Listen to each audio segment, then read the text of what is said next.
약속한 성령 간절히 기다리네.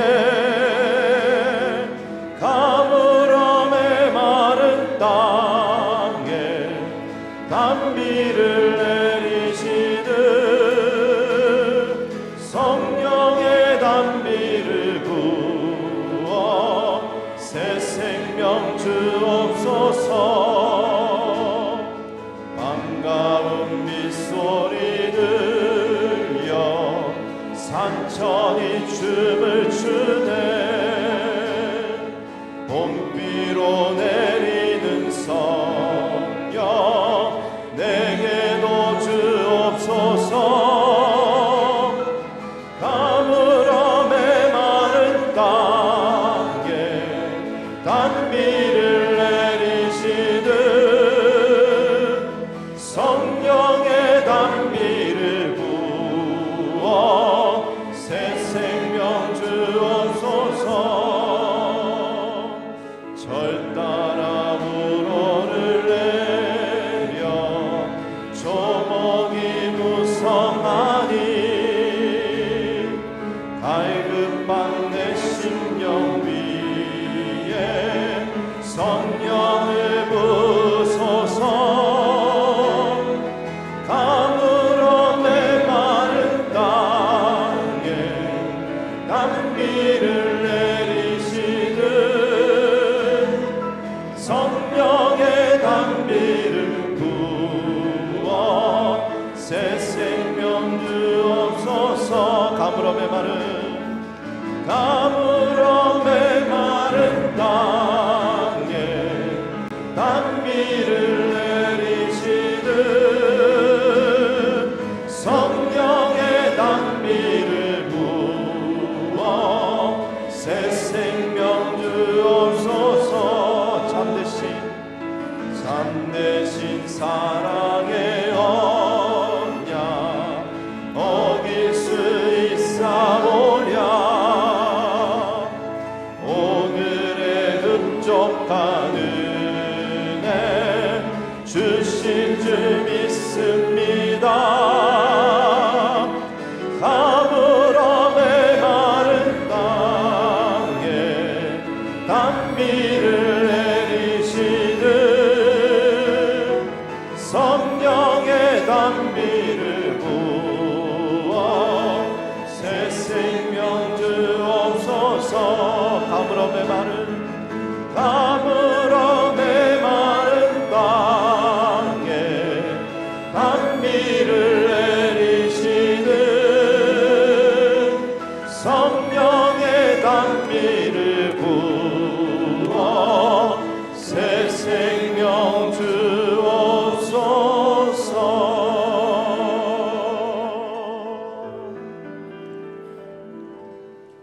오직 주의 사랑에 매여 내 영 기뻐 노래합니다. 이 소망의 언덕 기쁨의 땅에서 주께 사랑드립니다. 오직 주의 임재 안에 갇혀 내 영 기뻐 찬양합니다. 이 소명의 언덕 거룩한 땅에서 주께 경배드립니다. 주께서 주신 모든 은혜 나는 말할 수 없네. 내 영혼 즐거이 주 따르렵니다. 주께 내 삶 드립니다. 오직 주의 사랑에 오직 주의 사랑에 매여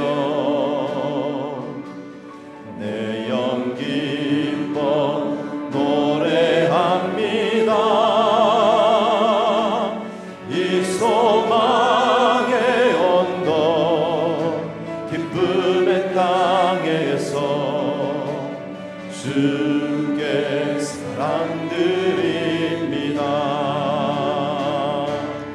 오직 주의 임재 안에 갇혀 내 영 기뻐 찬양합니다. 이 소명의 언덕 거룩한 땅에서 주께 경배드립니다. 주께서 주신 모든 은혜 나는 말할 수 없네. 내 영혼 즐거이 주 따르렵니다. 주께 내 삶드립니다. 주께서 주신 모든 은혜 나는 말할 수 없네. 내 영혼 즐거이 주 따르렵니다. 주께 내 삶드립니다. 천지에 있는 이름 중 귀하고 높은 이름 주 나시기 전 지으신 구주의 이름 예수. 주 앞에 내가 엎드려 그 이름 찬송함은 내 귀에 들린 말씀 중 귀하신 이름 예수. 주 십자가에 달릴 때 명패에 쓰인 대로 저 유대인의 왕이요 오늘이 왕이시라.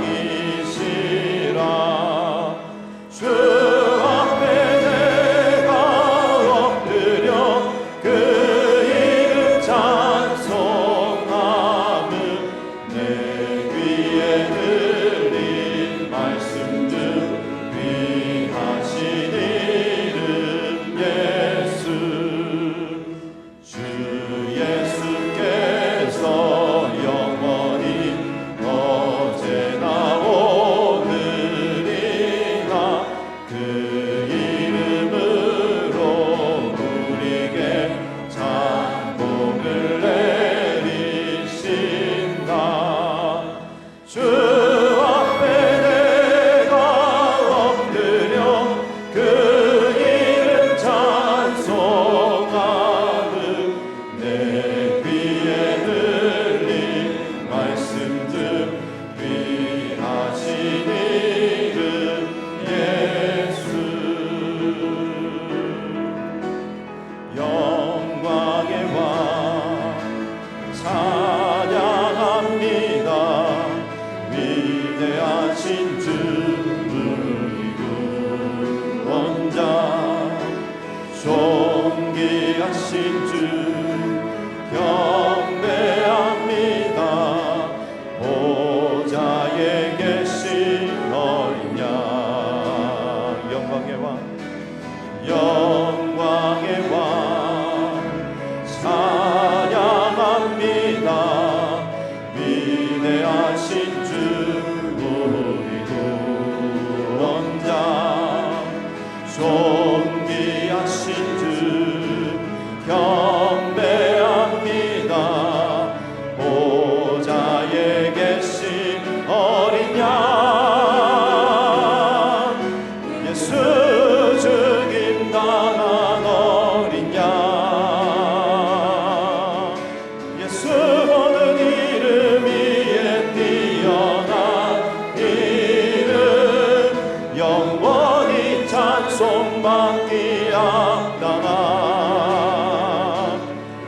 영광의 그 이름 예수 예수 죽임 당한 예수 죽임 당한 어린 양 예수 모든 이름 위에 뛰어난 이름 영원히 찬송받기야 당한 영광의 그 이름 예수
하나님 말씀 창세기 16장 6절에서 14절까지 있는 말씀을 다 함께 찾겠습니다.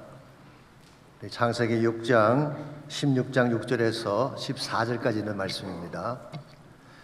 찾으신 줄 알고 한 절씩 교독하겠습니다. 아브라함이 사라에게 이르되 당신의 여종은 당신의 수중에 있으니 당신의 눈에 좋을 대로 그에게 행하라 하매 사라가 하갈을 학대하였더니 하갈이 사라 앞에서 도망하였더라. 여호와의 사자가 광야의 샘물 곁 곧 술길 샘역 곁에서 그를 만나 이르시되 사라의 여종 하갈아 내가 어디서 왔으며 어디로 가느냐. 그가 이르되 나는 여주인 사라를 피하여 도망하나이다. 여호와의 사자가 그에게 이르되 내 여주인에게로 돌아가서 그 수하에 복종하라. 여호와의 사자가 또 그에게 이르되 내가 내 씨를 크게 번성하여 그 수가 많이 셀 수 없게 하리라. 여호와의 사자가 또 그에게 이르되 내가 임신하였은즉 아들을 낳으리니 그 이름을 이스마엘이라 하라. 이는 여호와께서 내 고통을 들으셨음이니라. 그가 사람 중에 들나귀 같이 되리니 그의 손이 모든 사람을 치겠고 모든 사람의 손이 그를 칠지며 그가 모든 형제와 대항해서 살리라 하니라. 하갈이 자기에게 이르신 여호와의 이름을 나를 살피시는 하나님이라 하였으니 이는 내가 어떻게 여기서 나를 살피시는 하나님을 배웠는고 함이라. 우리 14절 다 같이 읽겠습니다. 이름으로 그 셈을 브엘라헤 로이라 불렀으며 그것은 가데스와 베렛 사이에 있더라. 아멘. 우리의 인생 여정은 혼자 달릴 수 없습니다. 너무 험악하기 때문이기도 하지만 언제 어디서 어떤 일을 당할지 알 수 없기 때문입니다. 그러나 뒤에서 누군가가 나를 지켜보고 있다면, 더구나 그 사람이 든든한 힘을 가진 사람이라면 안심하고 달려갈 수가 있습니다. 혹시 내가 위태로운 일을 당할지라도 위험한 순간에 나타나서 도와줄 것이기 때문이죠. 제가 전 책에 오래전에 소개해드린 적이 있고, 사실 치킨스 포드 소울이라는 책에서 가져온 이야기입니다마는 마크 앤더슨이라고 하는 공군 조종사가 있었습니다. 여기에 수제인이라고 하는 사랑하는 부인이 있었는데 눈 수술을 받다가 그만 실명을 하고 말았습니다. 앞을 보던 사람이 갑자기 앞을 볼 수 없게 되었으니 얼마나 힘들었겠습니까? 그 답답함과 불편함은 이런 말로 표현할 수 없었을 것입니다. 책을 볼 수도 없고 화장실 가는 것도 힘들고 더구나 바깥 출입을 하는 것은 거의 불가능한 일이었습니다. 그럼에도 수자는 어느 정도 재활 훈련을 마친 뒤에 남편에게 자신이 다니던 직장을 계속 다니겠다고 이야기를 했습니다. 그리고 앞을 볼 수 없지만 자신이 하던 일을 계속 하겠다는 것이죠. 아내가 그렇게 원하니 어떡하겠습니까? 다니게 해야죠. 그래서 그때부터 남편이 아내를 직장까지 데려다주고 퇴근할 때는 집으로 데리고 왔습니다. 이렇게 몇 달을 하던 중에 어느 날 남편이 다음과 같이 말을 했습니다. 내일부터는 당신 혼자 출근하도록 하십시오. 참으로 섭섭했습니다. 연약한 자기를 어떻게 이렇게 할 수 있나 해서 분한 마음까지 들었다고 합니다. 그러나 냉정하게 말하는 남편에게 어떻게 할 수가 없었죠. 그래서 다음 날부터 혼자서 출근을 하는데 정말 힘이 들었습니다. 부딪히기도 하고 가끔 넘어지기도 하면서 버스를 타고 혼자 출근을 했습니다. 그러나 처음에는 힘이 들었지만 몇 주가 지나가자 익숙해졌습니다. 어느 날 버스 운전기사가 수잔에게 무심코 한마디를 던졌습니다. 당신은 참 좋은 남편을 두셨네요. 아니 그게 무슨 말입니까? 날 이렇게 혼자 힘들게 다니게 만든 남편이 좋다니요. 그러자 운전기사가 반문을 합니다. 아니 모르셨느냐고. 그동안 부인 남편께서 매일 하루도 빠짐없이 당신과 함께 버스를 타신 것을 모르셨느냐고. 사실 그녀는 보지 못했지만 아내가 버스를 타면 남편이 같이 타서 조용히 뒷자리에 앉았다가 아내가 버스에서 내리는 것을 뒤에서 지켜보았어요. 그리고 안전하게 길을 건너서 회사로 들어가는 것을 다 지켜본 후에 아내에게 손을 흔들어 인사를 하고 그 자리를 떠났던 것입니다. 사실 남편은 아내가 스스로 독립할 수 있도록 돕기 위해서 이렇게 한 것이지 결코 그녀를 혼자 가도록 내버려 둔 것이 아니었습니다. 세상에는 철없고 이기적인 남편도 있지만 이렇게 착한 남편도 가끔 있습니다. 여러분, 우리가 아무리 힘들고 어려운 상황에 홀로 떨어진다고 할지라도 누군가가 뒤에서 나를 지켜보고 있다면, 그리고 필요할 때 나타나서 나를 도와줄 자가 있다면 힘들어도 안심하고 인생을 달려갈 수가 있을 것입니다. 오늘 여러분과 의 삶 속에도 이런 도움자가 필요합니다. 나는 보지 못할지라도 내 뒤에서 나를 지켜보고 있다가 내가 위급할 때 나타나서 나를 도와주고 내가 넘어지지 않도록 일으켜 세워줄 수 있는 도움자, 이런 도움자가 과연 누구일까요? 성경은 그 도움자를 하나님이라고 소개하고 있습니다. 물론 인간 중에도 우리를 도울 자가 있겠죠. 그러나 인간의 손길에는 한계가 있습니다. 잠시 한눈을 팔 수도 있고 깜빡 잠이 들 수도 있을 것입니다. 근데 하나님은 그렇지가 않습니다. 시편 121편 말씀에 의하면은 이스라엘을 지키는 하나님은 졸지도 않으시고 주무시지도 않는다고 했습니다. 이 하나님이 우리의 우편 그늘이 되시고 이 하나님이 우리를 지켜주신다면 낮에 해가 우리를 상치 못하고 밤의 달이 우리를 해치지 못할 것입니다. 그러므로 아무리 우리 인생길이 척박하고 험악하다고 할지라도 이 하나님이 우리를 보고 계신다면, 그리고 우리를 돌보시고 계신다면 우리는 안심하고 인생을 달려갈 수가 있습니다. 여러분과 제가 이 하나님을 만나야지 비록 앞길이 험악하고 모든 것이 척박하게 느껴져도 우리는 다시 힘을 얻어서 살 수 있게 되는 것입니다.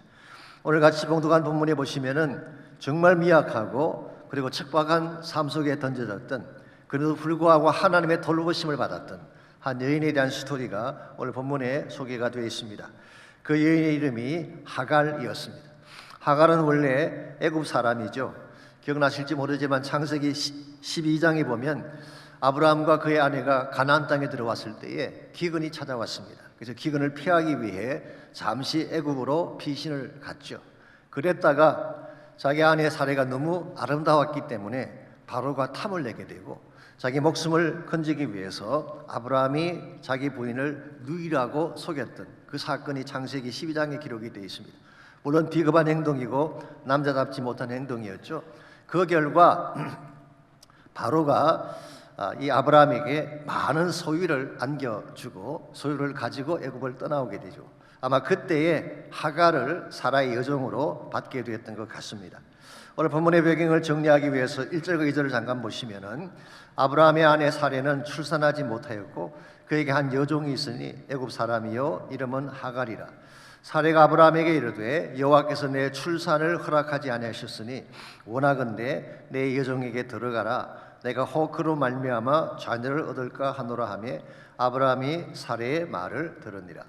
하나님께서 분명히 아브라함에게 내 몸에서 날짜가 상속자가 되고 그를 통해 하늘의 별과 같은 많은 자손을 약속을 했죠. 그래도 불구하고 사라에게 아이가 생기지 않은 것입니다. 3절 말씀에 하면은 이때가 그들이 가나안에 들어온 지 10년이 된 시점이라고 밝히고 있습니다. 그렇다면 아브라함의 나이가 85세가량 되었을 것이고 사라의 나이가 75세 정도 되었을 때입니다. 나이는 점점 들어가는데 아기는 생기지 아니하고 초조해진 사라가 아브라함에게 제안을 하죠. 내 여종인 하갈에게 당신이 들어가서 동침을 하고 그렇게 해서라도 아기를 낳아보자. 그랬더니 아브라함이 못 이긴 체하고 들어간 것입니다. 여러분 생각에 이와 같은 아이디어가 좋은 아이디어라고 생각하십니까? 얼핏 보게 되면 합당한 아이디어처럼 보이고 기발한 것처럼 보일지 모르지만 사실 이것은 불신앙에서 시작된 잘못된 선택이었습니다. 두 가지 측면에서 잘못을 정리해 볼 수가 있습니다. 첫 번째로 하나님의 때까지 기다리지 못했다는 면에서 잘못한 것입니다. 하나님의 때와 우리의 때가 일치하지 않을 때가 있죠. 하나님의 타이밍과 우리의 타이밍이 맞지 아니할 때에 어떤 타이밍을 택하는 것이 바른 선택일까요? 하나님의 타이밍을 택하는 것이 바른 것입니다. 그런데 조급한 나머지 하나님 타이밍보다 앞서가게 되면 우리는 실수할 수밖에 없게 되는 것입니다. 두 번째로 인간적인 시도로 하나님의 방법을 대치하고자 한 것은 잘못된 것입니다. 하나님의 방법은 약속하신 대로 사라의 몸에서 후사를 주시는 것이었습니다. 근데 이것을 무시하고 인간적인 방법을 시도한 것은 하나님을 무시한 잘못된 행동이죠. 아마도 이런 멘탈리티로 이런 제안을 했을 가능성도 있죠. 여보, 하나님이 약속은 하셨지만 제대로 못 하시나 봐요. 우리가 좀 도와주십시다. 그래서 let us help out God. 하나님을 도와주자. 아마 이런 멘탈리티로 그들은 결정했는지 모르지만 이것은 자기들의 분수를 넘어선 불신앙이죠. 그 결과 어떤 일이 벌어지게 됩니까? 첫 번째로 불행의 씨앗이 잉태되게 되었습니다. 이렇게 해서 잉태된 아들이 이스마엘이죠. 장차 아랍과 베두인의 조상이 되어서 수천 년 동안 이스라엘과 투쟁할 불씨를 그때 잉태하게 된 것입니다. 뿐만 아니라 아브라함의 가정에 불화가 일어났습니다. 막상 아이를 잉태하고 나니까 분위기가 달라졌습니다. 지금까지 사라가 주인이었는데 이제는 하갈이 주인처럼 행세하기 시작한 것입니다. 속이 상한 사라가 가만히 있겠습니까? 만만하게 남편이니까 매일 달달 볶았을 것입니다. 어떻게든 이 하갈 문제를 처리해 주십시오. 그래서 6절에 보시게 되면 할 수 없이 아브라함이 이렇게 말을 합니다. 아브라함이 사라에게 이르되 당신의 여종은 당신의 수중에 있으니 당신의 눈에 좋을 대로 그에게 행하십시오. 원하는 대로 당신의 여종에게 행하라고 말한 것입니다. 이때부터 사레가 하갈을 학대하기 시작을 했고 그 결과 하갈은 무작정 광야로 도망칠 수밖에 없었습니다. 이 모든 불행의 사이클이 어디에서 시작된 것이라고요? 불신앙에서 시작된 것입니다. 사례의 불신앙이 불행의 씨앗을 잉태했고 그것이 가정에 불화를 가져왔고 결국 한 미약한 여인을 학대하고 광야로 도망치게 만든 것입니다. 여기에 비정하고 냉혹한 인간의 단면을 읽어볼 수가 있습니다. 그런데 중요한 사실이 하나 있습니다. 이 모든 과정을 하나님께서 다 보고 계셨다는 사실입니다. 비정한 사라의 모습도 보셨지만 비참하게 도망치는 하갈의 모습도 하나님께서 다 지켜보고 계셨습니다.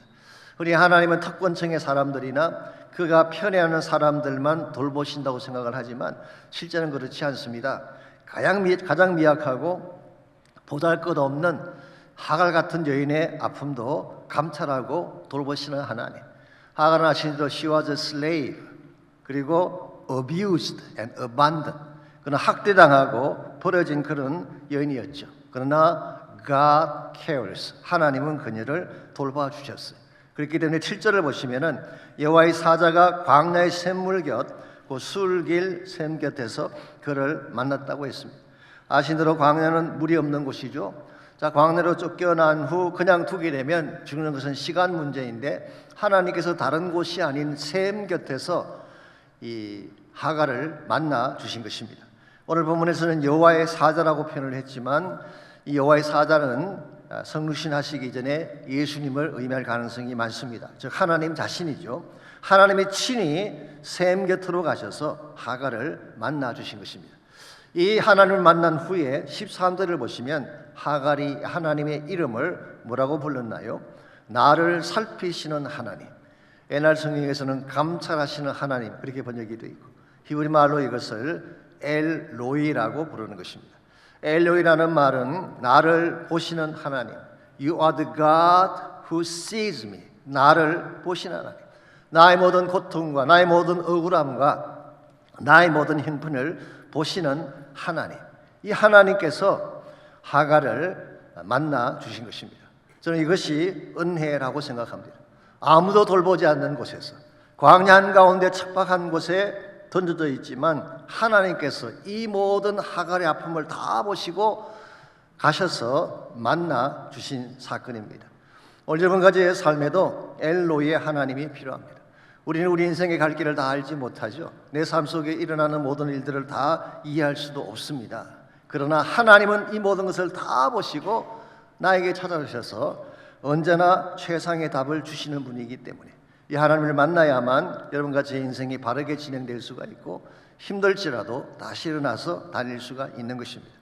여러분과 제가 우리 삶의 여정 가운데서 엘로이의 하나님을 만나게 되면 하나님께서는 어떤 축복을 여러분과 저에게 안겨주실까요? 오늘 본문에 보시면은 하갈의 케이스가 나오는데요. 엘로이의 하나님이 하갈에게 무엇을 준비해 주셨는지 세 가지 차원의 준비가 오늘 본문에 소개가 되어 있습니다.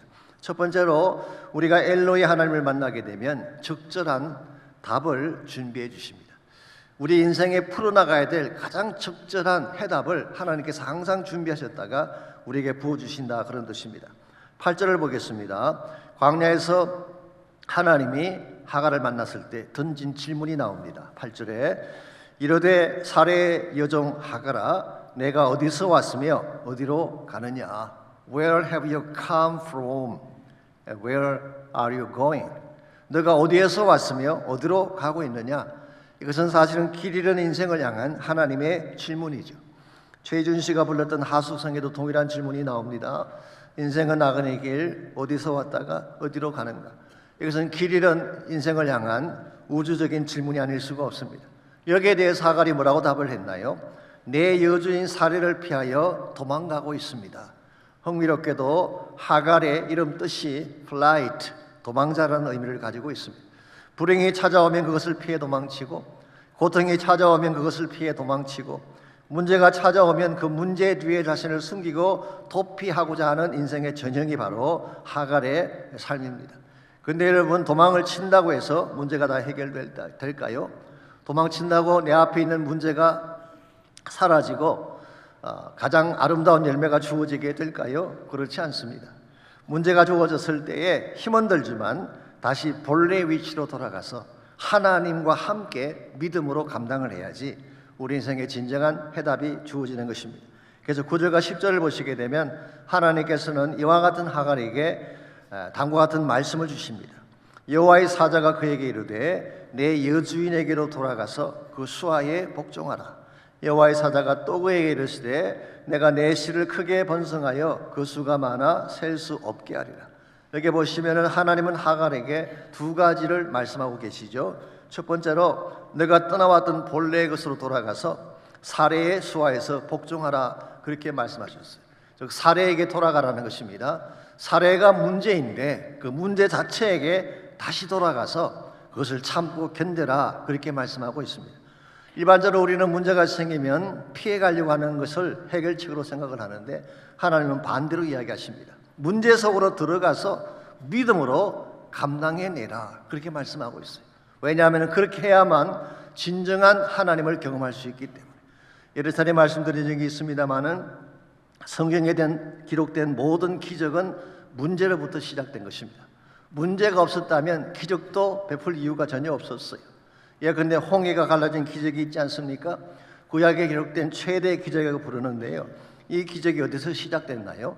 이스라엘 백성이 애굽을 빠져나온 이후에 홍해라고 하는 불가능의 바다 앞에 서게 됐습니다. 뒤에는 바로의 군대가 추격해오고 앞에는 자신들의 힘으로 건널 수 없는 바다가 가로놓여 있을 때에 하나님이 개입하셔서 그 바다를 갈라주신 거예요. 문제가 주어졌기 때문에 하나님이 기적을 베풀어 주신 것입니다. 난공불락의 여리고 성이 없었더라면 그 성이 무너지는 기적을 경험할 수 있었을까요? 골리앗이라는 문제가 없었더라면 다윗의 등극이 가능했을까요? 사자굴이 없었더라면 다니엘의 승리도 없었을 것이고 풀무불이 없었더라면 사드락 메삭 아벳느고의 무용담도 존재할 수 없었을 것입니다. 그러므로 우리에게 문제가 주어졌을 때에 문제로부터 도망치려고 할 경우에는 해답이 주어지지 않습니다. 오히려 하나님과 함께 문제를 감당해내려고 할 때에 하나님이 준비하신 기적적인 경험을 하게 되는 것입니다. 두 번째로 10절에 보게 되면 하나님께서는 한 가지 약속을 말씀해 주십니다. 내 씨를 번성케 해서 그 수가 많아지게 하라 말씀하셨어요. 하나님은 이스마엘을 통해서도 한 민족을 세우실 계획을 가지고 계셨는데 이 민족을 이룩하려면 너가 다시 아브라함의 집으로 돌아가야 한다는 것입니다. 돌아가서 아기를 낳아야지 그 씨로 말미암아 한 민족을 이루는 것이 가능하기 때문에 정의해 보게 되면 문제가 생겼을 때에 무조건 도망만 치는 것이 바른 해법은 아닙니다. 문제가 클수록 어려운 때일수록 하나님께로 돌아가서 그분의 말씀을 드려야 합니다. 그 말씀 속에 우리가 찾는 최상의 해답이 들어있기 때문에 여러분과 저는 현실만 보지만 하나님은 우리의 시작과 끝을 다 보십니다. 모든 과정까지를 다 아시기 때문에 우리 인생의 전모를 다 아시기 때문에 내가 정말 택해야 될 적절한 길을 안내하실 수가 있는 것입니다. 시편 139편 1절에서 5절을 보시면은 다윗은 우리의 모든 면모를 보시는 하나님을 다음과 같이 고백하고 있습니다. 여호와여 주께서 나를 살펴보셨으므로 나를 아시나이다. 하나님이 나를 보셔서 You have seen me. 나를 지금까지 쭉 보아오셨기 때문에 You know everything about me. 나에 대한 모든 것을 하나님께서 다 알고 계신다는 것입니다. 2절 주께서는 내가 앉고 일어서는 것도 알고 계시고 3절 나의 길, 나의 눕는 것, 나의 모든 행위도 알고 계시고 4절 내 혀의 말도 다 아신다고 했어요. 여러분과 제가 말을 조심해야 될 이유가 여기 있습니다. 우리말 속담에 낮말은 새가 듣고 밤말은 쥐가 듣는다 그랬는데 하나님은 밤낮 가리지 않고 우리의 모든 것을 다 들으시기 때문에 조심하셔야 돼요. 5절 말씀 보시게 되면 주께서 나의 앞뒤를 둘러사시고 내게 안수하셨나이다. 내 인생의 앞뒤 전후를 다 둘러사시고 보호해 주신다, 그런 뜻입니다. 이런 하나님이시기 때문에 하나님이 말씀하시면 그것이 언제나 정답이에요. 그 말씀의 길을 따라 순종해 가게 되면 나는 몰랐지만 하나님이 준비하신 해답이 반드시 기다리고 있어서 최상의 결말을 허락해 주시는 것입니다. Dream for Africa라고 하는 유명한 선교단체가 있습니다. 그 선교단체를 세우시고 아프리카에서 사역을 하시는 분 중에 브루스 윌킨슨이라는 분이 계시는데요. 이분은 원래 성서학자였습니다. 달라스 신학교에서 하워드 핸드릭스 밑에서 공부를 하고 25년 동안 Walk Through the Bible이라고 하는 말씀 사역을 이끌던 분인데요. 근데 사역을 하시다가 어려움이 찾아왔어요. 너무 힘이 들고 탈진이 되어서 모든 것을 다 그만두고 퀴트하려고 하는, 쉽게 말하면 사역이 너무너무 힘드니까 도망을 치려고 한 것입니다. 그럴 때가 있습니다. 사역을 하다 보면 번아웃이 오고 도망치고 싶을 때가 있죠. 그때 하나님께서 이 브루스 윌킨슨에게 아프리카로 가라 그렇게 말씀하셨어요. 아니 지금 그렇지 않아도 힘들어 죽겠는데 아프리카로 가라니요. 처음에는 전혀 납득이 가지 않았지만 하나님이 계속 말씀하시기 때문에 순종해서 아프리카로 가게 됩니다. 아프리카 남부 지역을 가보았더니 그 당시 그곳을 휩쓸고 지나간 에이즈의 참상이 목격이 됐습니다. 1300명의 어린아이들이 부모를 잃은 채 방치된 모습을 보게 된 것입니다. 매일 8000명씩 굶주림과 질병으로 죽어가는 아이들을 보며 자신도 모르게 이런 기도가 터져나왔어요. 하나님 도와주십시오. 저들을 도우려면 돈이 필요한데 어떻게 하면 될까요? 나의 만족을 위해, 나의 야망을 위해 돈을 구할 경우에는 maybe 하나님이 응답하지 않을지 모르지만 진짜 해야 될 사역을 위해 간절한 마음으로 간구를 했더니 하나님께서 그 마음속에 일종의 영감을 주셔서 한 권의 책을 쓰게 하셨습니다. 그렇게 해서 그분이 쓴 책이 우리가 너무나 잘 아는 야베스의 기도라는 책이 된 것입니다. 그 당시 800만 부가 판매가 되었고 현재까지 전 세계적으로 2,000만 부 이상이 판매가 되어져서 그 기금을 가지고 세운 것이 Dream for Africa라고 하는 선교단체이고 연약한 자들을 돕는 사역에 그 기금이 쓰임받게 된 것입니다. 여러분 기억하십시오. 인간의 길이 막히면 하나님의 길이 열린다는 사실. 우리의 계획은 무산될지라도 우리 계획이 무산되면 더 위대하고 아름다운 하나님의 계획이 시작된다는 사실을 믿으셔야 됩니다. 그러므로 어려운 때일수록 하나님께 나아가서 그분의 음성을 듣고 그 말씀을 순종해야지 광야 한가운데서도 길을 찾을 수가 있게 되고 결과적으로 가장 아름다운 열매를 맺게 되는 것입니다. 그러므로 광야에 떨어진 여러분과 제가 엘로이 하나님을 만나게 되면 하나님 우리에게 적절한 답을, 적절한 가야 할 길을 제시해 주십니다. 두 번째로 하나님은 생수의 샘을 준비해 주십니다. 도망치는 하갈에게 적절하신 해답만 주신 것이 아니라 그 심령을 변화시킬 수 있는 샘물을 준비해 주셨어요. 아시대로 광야에는 물이 없잖아요. 그러므로 광야에서 가장 중요한 것은 음식이 아닙니다. 보화가 아닙니다. 물이에요. 물은 생명과 같은 것이기 때문에. 그래서 7절 말씀에서 보시게 되면 여호와의 사자가 술길 샘 곁에서 하갈을 만났다고 했는데 아마도 하갈이 그 하나님의 사자 즉 하나님 자신을 만난 후에 생수를 맛보았던 것 같습니다.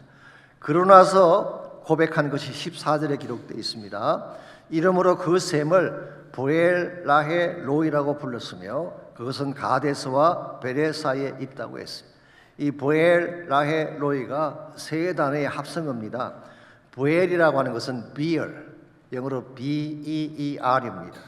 어떤 분들은 성경에도 맥주가 나오는구나, 맥주가 샘물이니까 열심히 마셔야 되겠구나 생각할지 모르지만 그런 뜻이 아닙니다.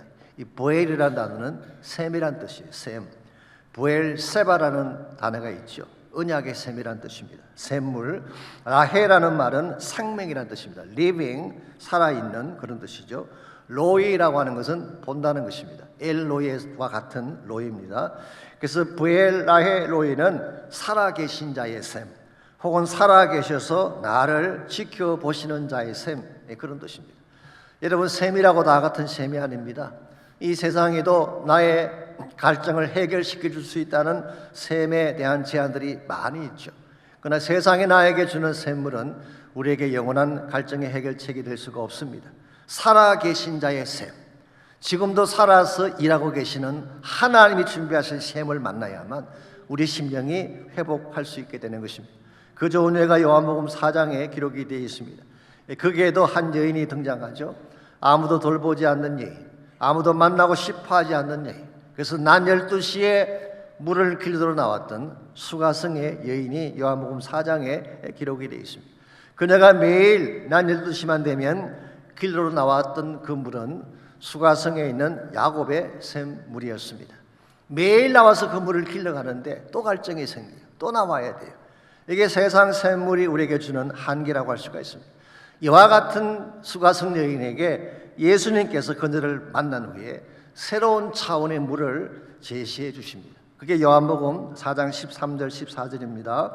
이 물을 마시는 자마다 다시 목마르려니와 내가 주는 물을 마시는 자는 영원히 목마르지 아니하리니 내가 주는 물은 그 속에서 영생하도록 솟아나는 샘물이 되리라. 그냥 물이 아니라 life-giving water, 생명을 주는 물. 뉴 킹제임스 버전은 이렇게 번역을 해놓았어요. A fountain water springing up into everlasting life. springing up, 계속적으로 솟아나고 끊임없이 솟아나는, 그래서 우리에게 영원한 생명을 주시는 물, 그렇게 번역을 해놓았습니다. 여러분과 제가 이 샘물을 마셔야지 진정한 갈증이 해결이 되는 것입니다. 여러분 가운데도 목마른 자가 계실 거예요. 여러분 가운데도 힘들어하는 분들이 계실 것입니다. 그때 필요한 것은 세상의 샘물이 아니라 보엘 라헬로에, 나를 지켜보시는 살아있는 하나님의 샘터로 나와야만 여러분이 진정한 회복을 경험할 수가 있는 것입니다. 저는 교회도 마찬가지라고 생각합니다. 교회가 교회다워지려면 교회 안에 생수의 강이 흘러가야 돼요. 교회가 많은 조직을 가지고 있고 많은 프로그램을 가지고 있지만 그것만으로 교회가 교회다워질 수가 없습니다. 교회가 재정적인 능력만 가진다고 해서 교회가 살아날까요? 성령의 생수가 없으면 교회는 진정한 의미에서 교회 역할을 못하는 것입니다. 이번에 제가 정말 오래간만에 총회를 참석을 했는데요, 첫날 저녁 집회에 그 J.D. 그리어라는 목사님이 말씀을 전해 주셨어요. The Summit Church라고 하는 유명한 교회에 담임하시는 목사님이신데요, 그분이 부흥을 가로막는 4가지 장애물에 대해서 말씀하시는 중에 그 중에 한 가지를 성령을 이야기하셨어요. 오늘날 미국에서 가장 선교를 많이 하는 교단이 어딘지 아십니까? 침례교 목사님들이 모인 총회니까 당연히 서던 베프티스트라고 답을 하고 싶지만 실제는 아니래요. 펜티코스탈 처치, 카리스마틱 처치, 오순절 계통의 교회들이 하나님의 복음을 가장 많이 전하는 선교적 교회라고 말씀하셨어요. 이유가 뭐냐? 성령의 역사를 제한하지 않기 때문에. 마치 초대교회가 그랬던 것처럼 성령의 물결을 따라 움직이기 때문에 많은 복음의 열매가 생겨지게 되고 생명의 열매가 생긴다는 말씀을 하셨습니다. 저는 거기에 동의를 합니다. 교회가 살아나려면 교회 안에 성령의 생수가 흘러가야지. 이게 없이 어떻게 예배가 살아날 수가 있겠어요? 이게 없이 어떻게 심령이 새롭게 변화될 수가 있겠습니까? 세상에서 먹지 못했던 생수를 마셔야지. 예수 그리스도 안에서 참된 복음의 생수를 맛보아야지 죽은 영혼이 살아나고 생기를 얻게 되지 않겠습니까? 오늘 이 시대를 사는 많은 사람들이 이 생수가 없어서 고통 가운데 사는 현실을 보게 됩니다. 흔히 열심히 살고 부지런히 돈을 벌면 성공한다, 그렇게 생각하실지 모르지만 돈을 많이 번다고 해서 꼭 만족스러운 삶을 사는 것은 아닙니다. 몇 년 전에 한국의 모기업체 회장님이 기자에게 무심코 했던 한마디 말이 신문에 보도가 된 적이 있습니다. 대기업체 회장이라면 뭐가 부족하겠어요? 모든 걸 다 갖춘 사람 아니겠습니까? 근데 이분이 이런 말씀을 하셨어요. 어떤 날은 아침에 눈을 뜨지 않았으면 좋겠다고 느낄 순간이 있다. 대기업체 회장님이 어떤 날은 아침에 눈을 안 떴으면 좋겠대요. 이게 무슨 말입니까? 죽었으면 좋겠다 그런 뜻 아니겠대요. 왜 많은 돈을 가졌는데, 그렇게 높은 지위를 가졌는데 아침에 눈을 뜨고 싶지 않을 정도로 침체된 것일까요? 그 심령 속에 생수가 말랐기 때문에 그런 것입니다. 우리에게 생수의 근원이신 예수님이 필요해요. 이분 만나지 않으면 참된 의미에서의 만족을 누릴 수가 없고 행복과 기쁨을 누릴 수가 없는 것입니다. 그러므로 여러분의 인생이 척박하다 힘들다고 말할 것이 아니라 생수의 근원이신 예수님께 나오시기 바랍니다. 그분을 만나서 그분 안에서 내 심령 깊은 곳에 생수가 터져 나와야지 참된 기쁨과 행복을 누리게 되는 것입니다. 그래서 요한복음 7장 38절에 보면은 예수님께서 이렇게 말씀하셨죠. 나를 믿는 자는 성경의 이름과 같이 배에서 생수의 강이 흘러나리라. 내 심령 깊은 곳에서부터 흘러넘치는 생수의 축복, 이게 나를 믿는 자에게 주어질 축복이라고 말씀하셨어요. 여기서 말하는 성령의 생수는 궁극적으로 장차 오실 보혜사 성령님을 말하는 것입니다만은 일단 예수님을 만나야지 내 심령 가운데 생수의 근원이 터지게 되고 이걸 통해서 성령의 은혜와 능력을 받게 되는 것입니다. 그러므로 반드시 예수님 만나고 그분이 나에게 공급해 주시는 생명수를 맛보아야지 우리 인생의 생기를 얻고 다시 살게 되는 것입니다. 이와 같이 여러분과 제가 엘로이의 하나님을 만나게 되면 첫째로 갈 바를 알지 못해 방황할 때 갈 길을 안내해 주십니다. 두 번째로 말씀으로 우리를 이끌어 주셔서 생수의 샘을 마시게 하시고 가라앉은 심령을 만족하게 만드시는 축복을 우리에게 허락해 주십니다. 마지막 세 번째로 엘로의 하나님을 만나게 되면 우리 미래의 길까지 준비를 해 주십니다.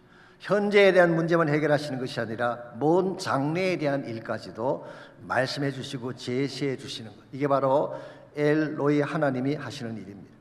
11절과 12절 보겠습니다. 먼저 11절입니다. 여호와의 사자가 또 그에게 이르되 내가 임신하였은즉 아들을 낳으리니 그 이름을 이스마엘이라 하라.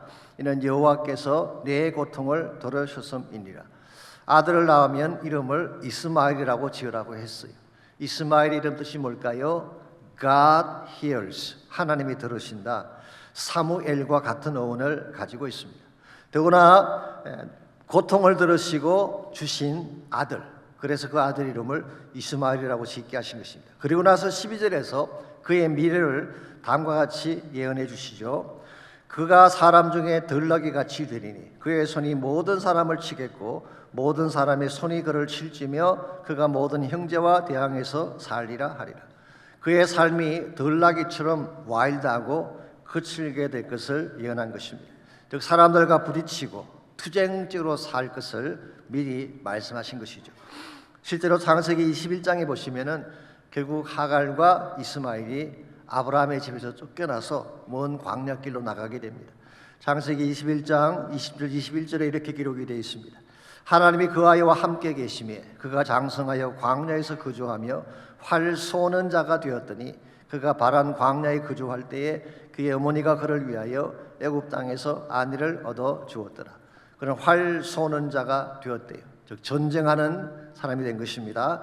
바란 광야에서 거주를 하다가 애굽 여자와 결혼해서 자녀를 낳게 되었다고 합니다. 창세기 25장에 보시면은 그가 12명의 아들을 낳았고 그 명단이 나와 있습니다. 137세를 향수하다 죽었다고 기록이 되어 있습니다.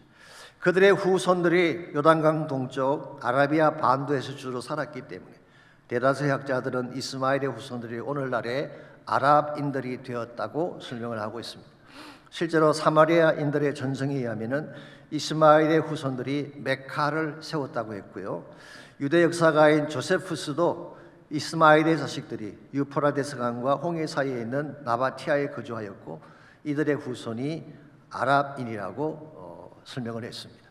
이 아랍인들을 중세 사람들은 사라센이라고 불렀는데요. 사라센의 그 이름 뜻이 무엇인지 아십니까? 물론 여러 가지 많은 학설이 있습니다. 이 사라센, 이 사라크라고 하는 단어가 동쪽에 있는 사람들이라 그런 의미를 가졌다고 설명하는 분도 계시지만 5세기 우리 캐톨릭 학자 중에 하나였던 교부죠. 제롬은 이렇게 설명했어요. 사라센이라는 이 단어가 헬라말 사라케노스에서 왔대. 사라케노스, 케노스란 말은 없다는 뜻이에요. 사라는 사라를 말합니다. 오늘 본문에 나오는 사례죠. 그래서 사라에게서 아무것도 얻지 못한 채 박탈당했다. 그래서 사라센이라는 이름이 나왔다고 설명을 했고 이것이 중세 때 가장 유행했던 사라센의 기원이 되기도 했습니다. 아마도 사라가 하갈을 광도로 내보낼 때 아무것도 주지 않고 빈손 들고 나갔기 때문에 사라센이라는 이름이 등장한 것 같습니다. 그래서인지 모르지만 오늘날까지 이스라엘과 아랍이 서로 적대시하며 전쟁을 하고 있지 않습니다. 여러분과 제가 여기까지만 보게 되면 분명히 이스마엘의 미래는 그렇게 밝거나 빛난 것은 아니었어요. 투쟁해야 되고 원수관계로 싸워야 되고 그리고 하나님의 백성이 이스라엘과 대적관계에 있게 되니까 누가 봐도 그들의 미래를 밝다고 말할 수 없을 것입니다. 그런데요, 하나님은 궁극적으로 이들마저도 하나님 백성으로 삼으실 계획을 가지시고 이들도 하나님의 식구가 될 준비를 미리 하고 계셨어요. 이사야 60장 7절에 보게 되면 이런 약속이 기록되어 있습니다. 계달의 양무리는 다 내게로 모일 것이요 느바요스의 순양은 내게 공급되고 내 제단에 올라 기꺼이 받음이 되리니 내가 내 영광의 집을 영화롭게 하리라. 이게 게달이 나오고 느바요시 나오잖아요. 이들이 누구인지 아십니까? 이스마엘의 아들들입니다. 느바요스는 이스마엘의 장자이고 게달은 차자입니다. 다른 자녀들도 있지만 장자와 차자만 언급한 것은 전체를 대표하기 때문일 것입니다. 우리는 이스마엘의 자녀는 끝났다 생각했는데 그들은 이스라엘과 대적이 되어서 이 세상을 어둡게 할 것이라고만 생각했는데 이사야는 그렇지 않음을 밝힌 것입니다. 지금은 그렇지만 언젠가 때가 되면, 여기서 말하는 때는 문맥상 메시아닉 에이지를 말합니다. 메시아께서 오시게 되고 온 열방이 다시 하나님께로 돌아올 그날이 오게 되면 이스마엘의 후손들이 드리는 제물로 하나님께서 받으시고 그들을 통해 여호와의 집이 영광스럽게 될 사실을 밝힌 것입니다. 이건 얼마나 위대한 약속인지 알 수가 없습니다.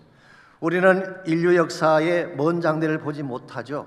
눈앞에 있는 것만 보기 때문에 서로 이 관계에서 다투기도 하고 투정하기도 하는데 하나님은 인류 역사 전체를 다 보시고 언젠가 때가 되면 모든 열방이 다 주께로 돌아와서 그 열방 속에는 아랍인들도 포함된 것입니다.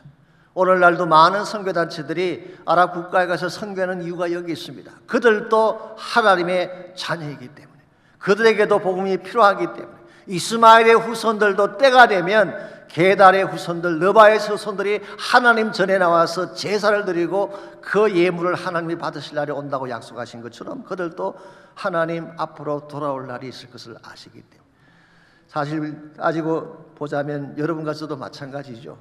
우리라고 해서 처음부터 축복권 안에 있던 사람들입니까? 그렇지 않잖아요. 우리 모두는 다 이방인이었어요. 하나님의 축복과 상관없는 민족이었습니다. 그런데 예수 그리스도를 만났기 때문에 그리스도에 들어오는 순간 우리의 혈통과 우리의 민족에 상관하지 아니하고 여러분과 저는 하나님 나라 백성이 되어서 하나님께 제사 드리게 되고 영광 돌리는 존재가 된 것입니다. 이게 하나님의 관점이에요. 하나님의 비전이 이렇게 크고 넓은 것입니다. 우리 눈앞의 것만 보기 때문에, 눈앞의 이해관계 때문에 우리는 여러 가지 많은 고통과 아픔을 안기기도 하지만 하나님 그렇지 않아요. 긴 안목에서 보시고 인류 역사 전체를 다 보신 하나님, 이 하나님이 오늘 나의 하나님이 되신다면 내 인생의 모든 것들을 정확하게 알려주시고 바르게 인도하실 수밖에 없는 것입니다. 오늘 세상 사람들은 하나님 없이 살기 때문에 어디로 가야 할지를 알지 못한 채 인생길을 달려가고 있습니다.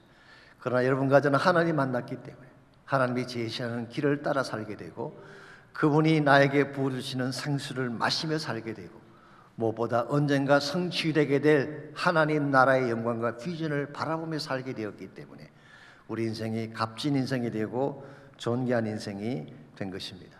오늘 하나님은 강한 자들, 가진 자들의 하나님이 아니라 하갈과 같이 벌어진 자들, 연약한 자들의 하나님이시기도 합니다. 수가성의 여인처럼 누구도 돌보지 않는 자의 하나님이 바로 엘로이의 하나님이 되십니다. 이 아침 여러분과 제가 만나야 될 하나님이 바로 이 하나님이십니다.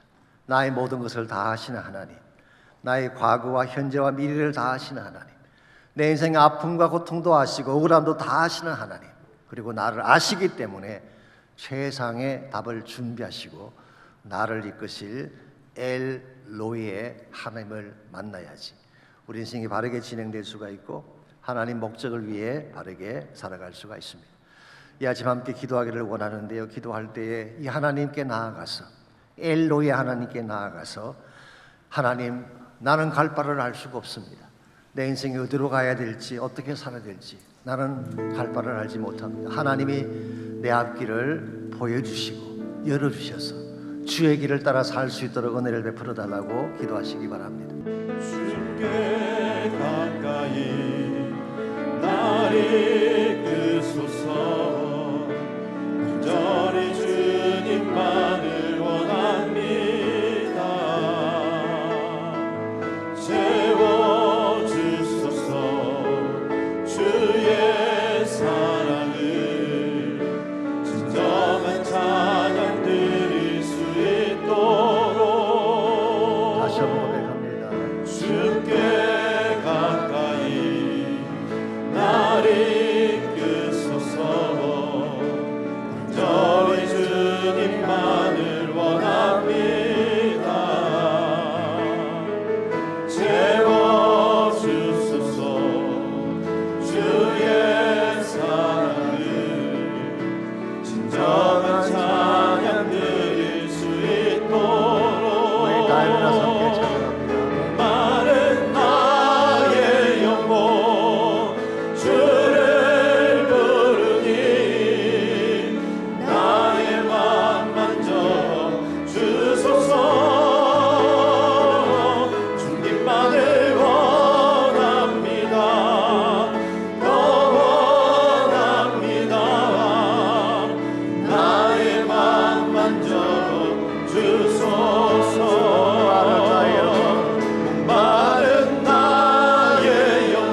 목마름을 선포합니다.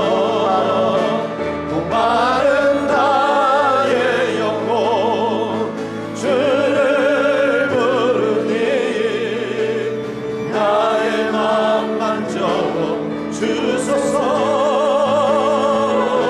주님만을 원합니다. 더 원합니다. 나의 맘 만져 주소서. 하나님 감사합니다. 엘로의 하나님이 나의 하나님 되심을 감사합니다. 나의 슬픔과 고통도 아시는 하나님, 나의 억울함과 눈물도 아시는 하나님, 나의 과거도 아시고 현재도 아시고 나의 미래도 아시는 그 하나님께서 우리 인생에 적절한 해답을 준비하시고 나를 이끌어 주시는 것을 감사합니다. 무엇을 당하든지 주님 신뢰하게 하시고 말씀 순종하게 하시고 예수님 따라 사는 삶을 살아감으로 말미암아 우리 목마른 심령이 생수를 공급받게 하시고 갈 바를 알지 못했던 우리 인생이 하나님 나라 비전을 바라보며 바르게 달려나가는 아름다운 역사가 있도록 우리 모두를 축복하여 주시옵소서. 이제는 우리 구주 예수 그리스도의 은혜와 하나님 아버지의 무한하신 사랑과 성령님의 충만한 임재하심이 예배를 마치고 돌아가는 모든 성도 한 분 한 분에게 그들의 가정과 삶의 터전과 자녀들과 자손들 위해 이제로부터 항상 함께 하시기를 예수님의 이름으로 간절히 축원하옵나이다.